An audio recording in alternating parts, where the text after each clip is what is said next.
Revenue deficit కిందన సుమారుగా ఈ 3,22,000 కోట్ల రూపాయల్లో 33,000 కోట్ల రూపాయలు రెవెన్యూ డెఫిసిట్.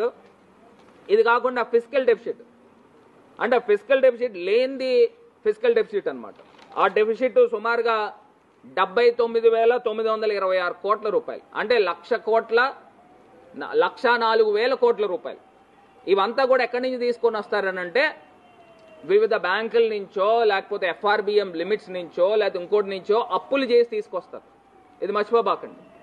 మరి ఇదే చంద్రబాబు నాయుడు గారు లాస్ట్ 10 నెలల్లో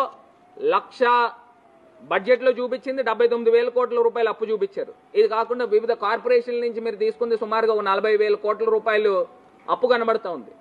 మీరు లాస్ట్ 10 నెలల్లోనే 1,19,000 కోట్ల రూపాయలు రమారమి మీరు అప్పు చేశారే. మళ్ళీ ఈ సంవత్సరం కేవలం బడ్జెట్లో 1,04,000 కోట్ల రూపాయలు చూపిస్తున్నారు. నేను ఇవాళ ప్రశ్నిస్తున్నా, మీ 3,22,000